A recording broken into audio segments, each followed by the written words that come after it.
working for Sports Illustrated. The guy who is the national recruiting guy for Sports Illustrated on the football side, his name is John Garcia Jr. He actually ran the Syracuse site on Scout before I took it over. He and I were good friends when I took over that spot, and he's been a mentor of mine. And so the opportunity to work with him again is a huge benefit for me personally. And, the brand Sports Illustrated is just iconic. It's still cool to me, the fact that I can say, hey, I'm Mike McCallister, I write for Sports Illustrated. Even if it's just running the Syracuse site on the Sports Illustrated network, there's still something about saying, I work for Sports Illustrated. It's pretty cool. Exactly. That's awesome. Yeah. Do you cover mainly football, or is it kind of interchangeable really? We do everything. We do football, basketball, recruiting. Since I transitioned over to Sports Illustrated, we started covering lacrosse pretty significantly, men's and women's. And when we cover on the basketball side, we cover men's and women's basketball. We do recruiting for men's and women's basketball, and we've started to get into recruiting on the men's and women's lacrosse side as well. And especially with women's basketball and then with men's and women's lacrosse, there's not a lot of outlets that really cover that very extensively. So, the fact that we're able to do that, I think gives us, a little bit of value added for those that read our stuff. And I've noticed that getting into lacrosse this year, there's a pretty substantial lacrosse community out there that I wasn't necessarily aware of. And so there definitely is a need and an audience for it. And so that's been a pretty cool thing this year. I do know the PLL is growing for sure, because I listen to Part of My Take and they're continuously talking about that. But I know the PLL is getting a lot of popularity, growing for sure. I can attest. It's I live down here in Alabama, and so it is hard to find anything Syracuse stuff. So, like you said, it's not covered as much as people might think. And so me and Chuck, we were looking to find people. I get your emails every day to my work email, and that's usually the first thing I read. And I'm sitting there, I'm like, let's see if this guy will come on. And so it worked out perfect. But you write great stuff, and like I said, we're happy to have you on. Yeah, I appreciate that. Was there any chance that you were there? I'll flip back to it real quick before we start with the topic. But was there any chance that you were there in the Zoom call for the tournament when we played you guys, Syracuse, I guess? The post game? I think so. Yeah. I was. I think I was on those. Yes. I think I avoided Jim Boeheim, so I probably didn't see. I listened to Jim Boeheim. I don't ask Jim Boeheim questions. Yeah, he has a tendency. I remember hearing about that a couple months back about that. So yeah, he does. He does. If you don't ask him a good question, he will call you on it. There's no question. And even sometimes when you do, if he has a bone to pick with, whether it's you or just some topic in general, you could ask him, hey, coach, you guys did a great job on the boards today. What was the key to that? He'd say, 3 weeks ago, someone wrote about our defense, and I have a problem with that. And he'll go off on it. That's the way he's signature Boeheim. That's the way he's always been. Yeah.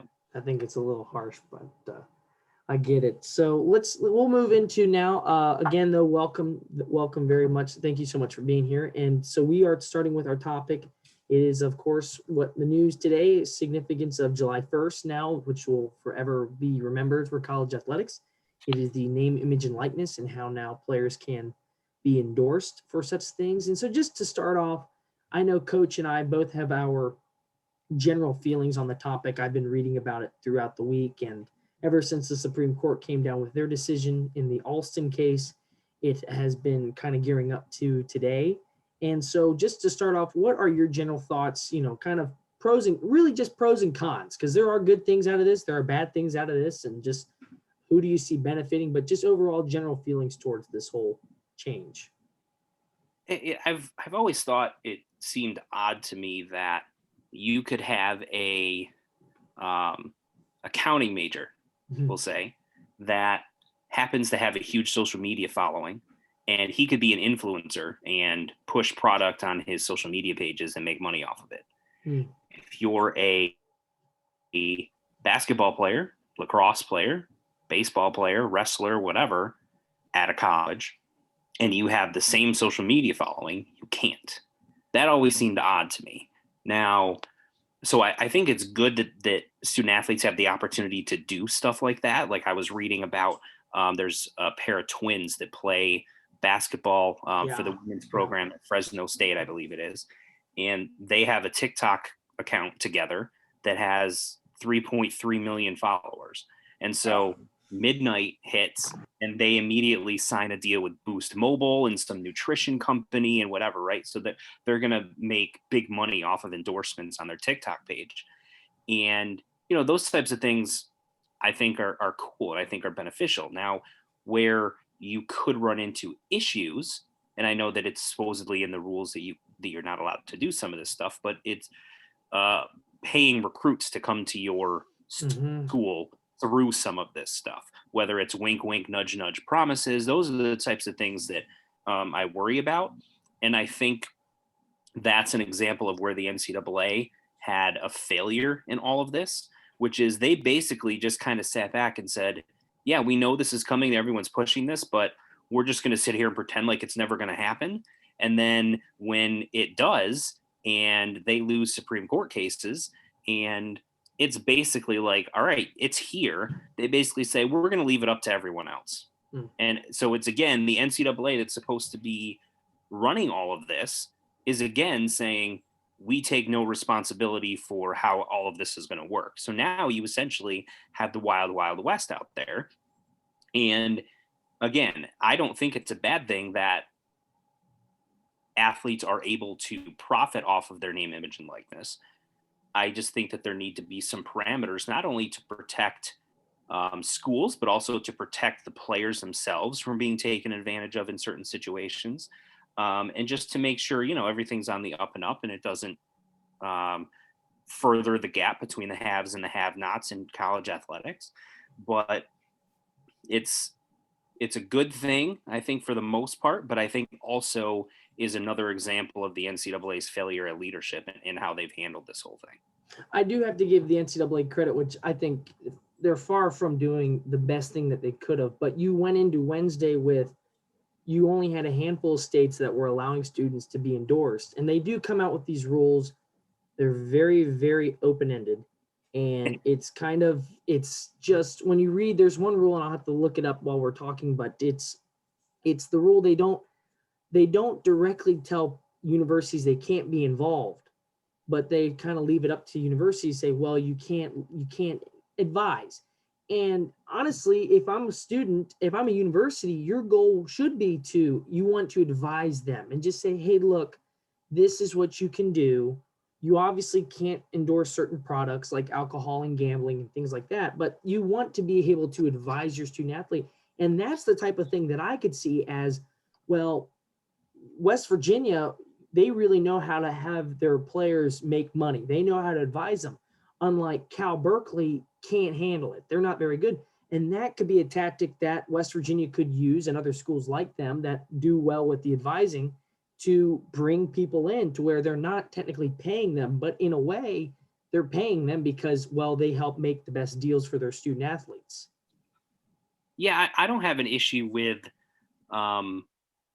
we will put you in the best position possible to profit off of your name, image, and likeness. Some schools are going to be better at that than others. You use West Virginia as an example. I cover Syracuse. Syracuse has a communications program that is considered, if not the best in the country. It's number two. I know Northwestern fans will think that they're number one, but regardless of that separate discussion, Syracuse should be able to take advantage of that. Any student athlete that is looking to major in communications, Syracuse should be able to leverage that in some way to give them name, image, and likeness possibilities.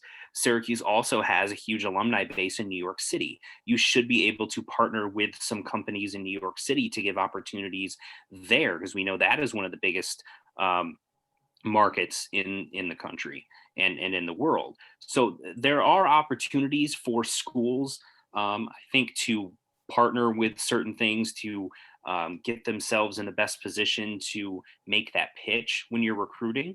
It's not only about this is what our roster looks like. This is the role that we're going to have you play. This is why the system is the best fit for you. But also, this is why it's the best fit for you in the NIL situation, because you will be able to have the most opportunities to make money here as opposed to the other schools you're looking at. I don't have a problem with that. My concern with the whole NIL thing is essentially you'd have a booster that says to a 5-star quarterback who's looking at, we won't use schools that typically get lumped in with those things. So we'll say 5-star quarterback is choosing between Delaware and South Dakota State. We'll just throw those 2 random schools out there. So 5-star quarterback is choosing between those 2 schools, and a booster for Delaware comes up to the kid on his visit and says, listen, if you come here, I'm promising you that we're going to give you a $300,000 NIL deal. Wink, wink, nudge, nudge. Okay, cool. Now I'm going to go to Delaware. You can have in the rules all you want, and there's going to be people that are going to break those rules, and I get that to a certain extent. There's an argument to be made that stuff like that is going on now without all this NIL stuff. But, I just think without clear-cut guidance and, some foresight on the NCAA's part, there's concerns that stuff like that could happen. There could be loopholes that we can't even think of right now that could become problematic. So I think this is going to be a very fluid situation. It's going to be really interesting, I think, over the next few weeks and several months to see how this all plays out. I've never been I have never been for paying college athletes. But me personally, my perception is, just as far as the integrity of the game, I've never wanted universities to be able to play or to be able to pay the players. And I think the way the NCAA has done that has made a good bridge. It's given your college athletes, your superstars who are promoting it, it's kind of padding it and saying, okay, all right, we're paying your players, but we're not letting the university pay them. So for me, this is a good middle ground where it combines and it appeases both sides of the situation. I know Chuck talked about it earlier before the show started about ways boosters could pay the athletes. And I think it's kind of like you hit on a little bit, Mike. There's always going to be loopholes no matter what rules are set in stone. There's always going to be stuff that we can't think of that lawyers and agents are going to tap on. But just one question I have for you. Do you think that this is headed in the right direction, or do you think it's going to spiral down? I don't know that anybody knows that right now. I think there's a concern that it could spiral out of control. Right. But I think at least the initial part of it, the first week or so, I think 99% of it's going to be stuff that's on the up and up. Kids going on Cameo. I've already seen Buddy Boeheim and Jimmy Boeheim are already on Cameo. There's a company called Yoke, which apparently is at least for purposes of student athletes, you pay for time to play video games with them is kind of my understanding of it. I know it's gaming because West Virginia, Isaiah Cottrell just posted about that on Instagram 15 minutes ago about that. And I saw getting into gaming. Right. And I saw several Syracuse football players do the same thing. They were posting about Yoke. And so I think it's kind of taking the Cameo idea, but making it a little bit. So instead of paying for them to send a video message to a family member, you're paying to maybe you play Madden against them, or maybe you play Call of Duty with them for an hour, or whatever the case is. I think that's kind of the theory behind it. So those types of things, I think those are going to happen initially. And I think a lot of those things that happen are going to be on the up and up. They're going to be fine, as the deal we mentioned with Boost Mobile with the Fresno State women's basketball players, things like that, pushing product on social media influencers. That stuff's going to happen. I think that stuff's going to be fine. I think where you're going to get into the stuff that's going to be problematic, I think that's probably not stuff that's going to happen until months down the road. But I think the initial first wave of this is going to be pretty much on the up and up and just positive stuff, kids making money, pushing product, etc. I think I'm with Coach too. When I've never been a big supporter of paying players, especially when I've been there in college, my time at college, you see how some of them live, especially Power 5. It's different. It is different. but there are limitations to what they do. And I think, and like the gaming, I mean, I could go on there if I was good enough to stream and game and stuff like that, and I could advertise things and I could make money. Well, poor kid who's playing football on Saturdays in front of millions and millions of people making millions and millions of dollars for the university can't do that. So in the end, this is a good thing, especially since a lot of it is harmless. So it's going to get annoying because all they're going to be posting about is on social media is, hey, I'm wearing this shirt that I picked up from Target. And so that's all we're going to see for a while. Yeah. But it is good. I think the negatives are outweighed by the positives. And it is just a matter of time. And I think that's why the NCAA, of course, they don't come out with any concrete rules on Wednesday night. And so it's just, well, we'll wait and see. Okay, you could prevent a lot of things that are going to happen, but you're going off of, we have faith in so-and-so not to do this. That's great. That's a wasted amount of time to have that kind of faith in a booster to not do something stupid and just and I think the loophole that there is in this is the boosters. And I don't understand why there isn't a limitation on the involvement of a booster and what they can do. Obviously they can't directly pay them, but there's a loophole there that they'll be able to We all find. know it's going to happen. Yeah, it's going to happen. I think there are a lot of things. It's just inevitable. We love to think that, oh no, this is going to work out squeaky clean. It's not. It's sports, it's college, and it's not. And so that's when you look at these things and you look at, if there's one aspect of it right now, Mike, if it could change, what's the one thing that you think is, it's maybe like the boosters? Do you think that just eventually, despite anything happening, that just gets cut out completely? Boosters have no involvement at all. Yeah, I think that's one that would make the most sense. That's probably where I would go. And, it's funny, the NCAA saying, hey, we trust boosters not to do the wrong thing. And it's like, well, wait a minute. Historically, when you've investigated institutions for major issues, it's been because of boosters doing nefarious things. And they know this because they did those investigations. They sanctioned those universities. And, you think back to Miami football back in the day when they had some of their investigations.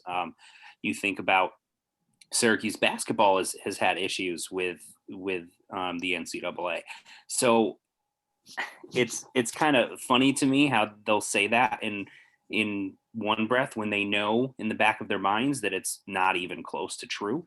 But what the NCAA decides to investigate, what they don't, it's all a guessing game pretty much. I sometimes think they have a dartboard in someone's office that's got all the schools listed on it. They throw a dart and say, oh, I guess we're investigating them next week. Because you see stuff all the time that raises red flags that you would think should prompt at least an inquiry and never does. Because it largely depends on how much money they make for the NCAA. North Carolina can have fake classes for almost 3 decades, and the NCAA comes out and says, not our jurisdiction.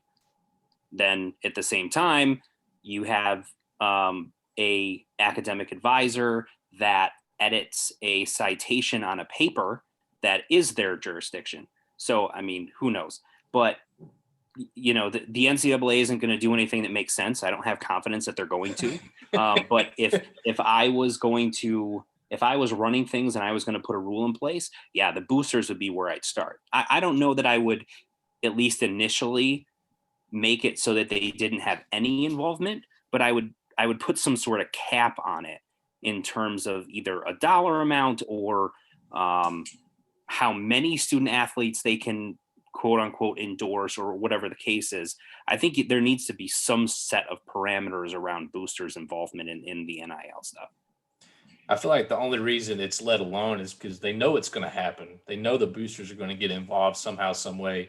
So maybe if they allow it, might have more oversight than they might normally do, and maybe kind of patrol it a little bit better. But to me, it's almost just a silly rule to have because you know it's going to get abused by so many people. Yeah, and I think you're right, Behringer. I think it's just let it happen, and then you can say, oh, well, they should have known better, so now we're really going to hammer it down, and then you're kind of locked up too much, and then then you think it's a little overboard. which of course is always our first thing that we want to think. But another one that I thought was interesting, and I know this was my first reaction Wednesday when it came out with the rules that the NCAA had announced for the first, was I thought, oh, now I can go to the bookstore and I can buy a jersey of whoever, and I can wear that, and player can get that money. They still can't, because the university can't pay them.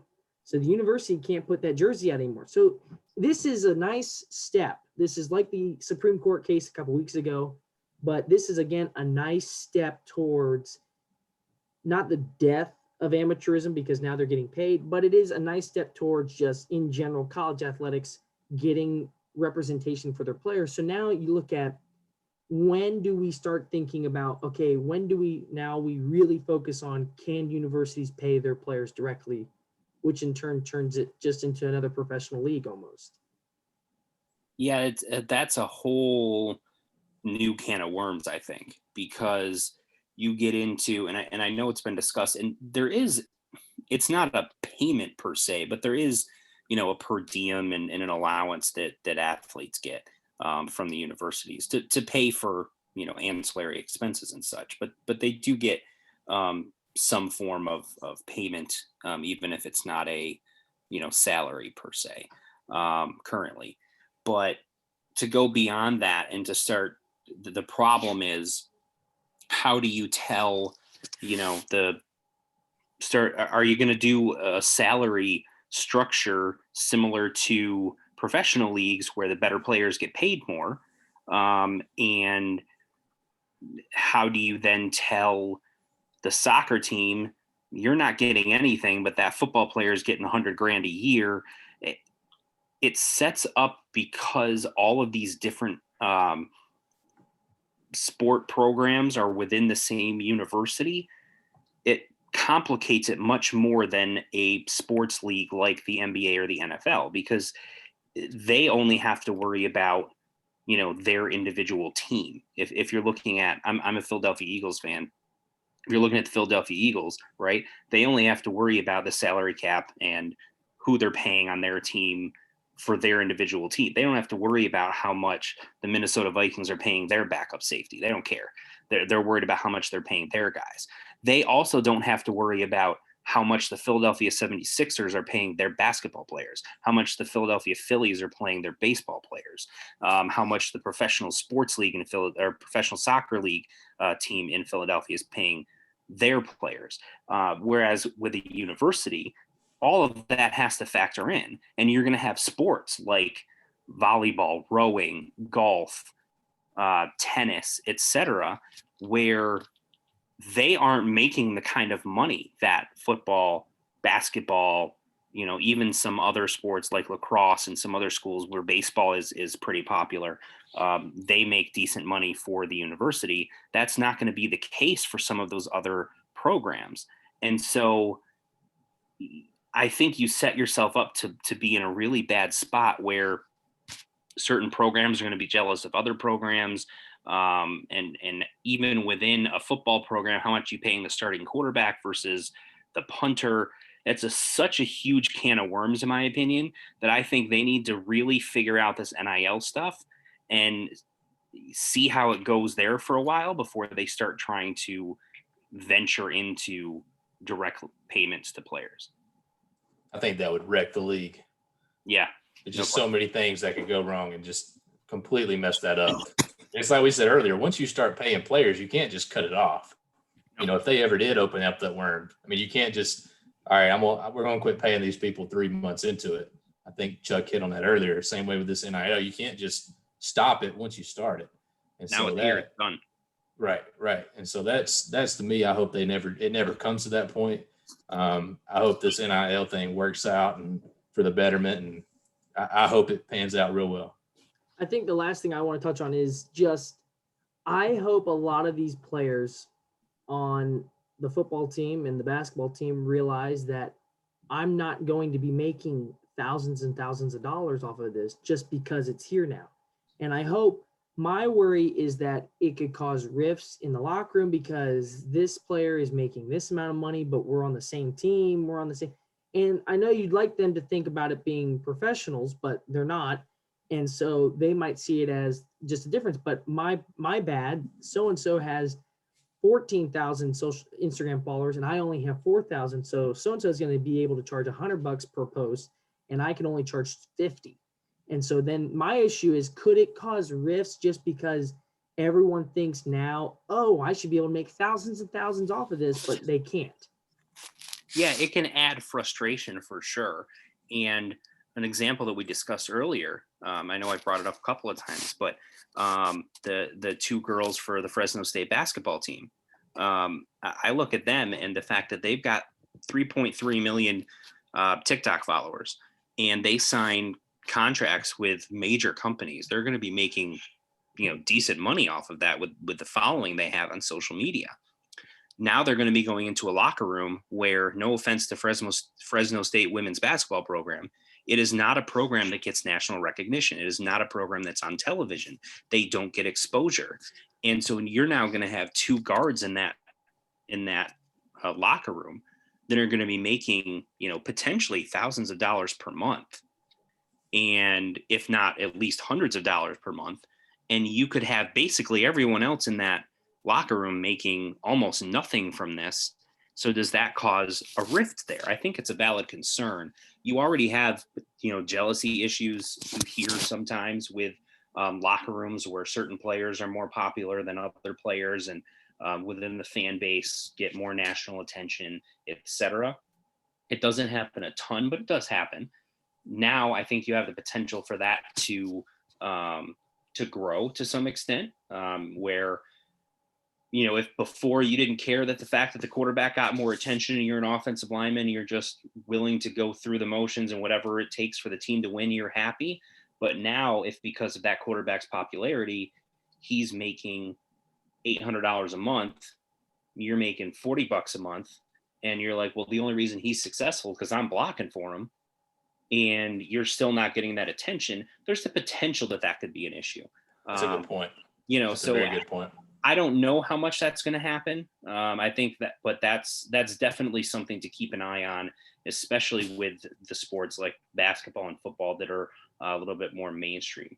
I think when you start getting into ancillary sports, you're really only going to have that issue if you happen to have someone that's a major social media influencer in their own right outside of the sport, and they happen to be also playing a sport.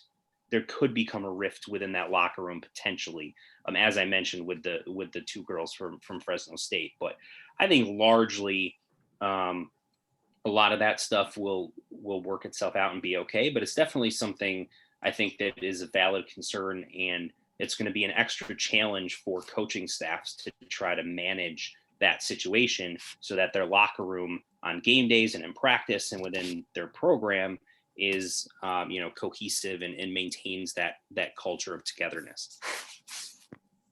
I got one final question for you, Mike. Okay. So this is a huge pet peeve of mine. I have never understood why NCAA does this, but I can't stand when people get stripped of their wins. I may be partial just because Boeheim got stripped of all his wins. But looking back, with this NIL, one thing that's came up is, Reggie Bush wanting his Heisman Trophy back. All that stuff happened. If you could decide, if you were in the NCAA right now, do you let Reggie Bush have his Heisman Trophy back? I let him have his Heisman Trophy back. I let the Fab Five have their wins back. Jim Boeheim gets his wins back. I mean, listen, I never liked the fact that you took wins and trophies away anyway. Syracuse lacrosse 1990 NCAA championship, they get their lacrosse championship back. I never liked taking those things away because everybody saw them happen, right? I think you punish the program going forward when you learn about stuff like that so that it really hurts them. Now, I understand the thought of, well, if you don't take wins away, then you aren't punishing the people that did the deed to begin with. I get that. But again, we all saw them happen. And so to say, well, Jim Boeheim's going to break 1,000 wins for the second time, I mean, it's dumb. Right. I agree. But, so stuff. And, the other thing is they originally took Joe Paterno's wins away. Right. And then they gave him the wins back. And the part of the reason that they took it up was covering up sex abuse against children. That you're okay with giving wins back for. But for things that would not be violations now, but were then because of this NIL stuff, you're not going to give them wins back. Like, it just doesn't seem equitable to me. I don't think they should have ever been taken away to begin with. But yeah, if I'm in the NCAA and I had any power to influence that, I'd give everyone that was ever stripped of any wins, trophies, awards, etc., because of stuff like this, I'd give it back. If it was something more egregious, like the Joe Paterno stuff, that I wouldn't give it back for this. But yeah, anything that would now be legal for NIL stuff, then yeah, I'd absolutely give it back. No, I think I completely agree with both of you, but it's definitely going to be changing. This is not the end. This, just because it's July 1st, does not mean it's the end, and it's a very, very early beginning to a long, long road of a lot of endorsement deals and a lot of money being passed around to college players. And I wish I could be looking at $1,000 coming up just because I take a picture of myself holding a water bottle from Dasani or someone. So I think I might need to go try and walk on somewhere for Coach Huggins or something like that, and maybe take my swing at things. But I think if Coach doesn't have any other questions, I think we'll just wrap it up. Mike, thank you very much for being on here. We really enjoyed this. This is a great conversation about a very complex topic that's just going to keep changing. And we would really love for you to come back when we are in football season. We'd love to definitely, I know Coach is going to have his preview on Syracuse, but I'd like a legitimate preview on Syracuse football for sure. If you'd be willing to come I'm not back. biased at all. National Not biased at all. Yeah. National champs. Alabama should watch out. That's all I'm saying. That's what I'm talking about. Awesome. Well, thank you, Mike. We really appreciate it. Thanks, guys. Good to see you.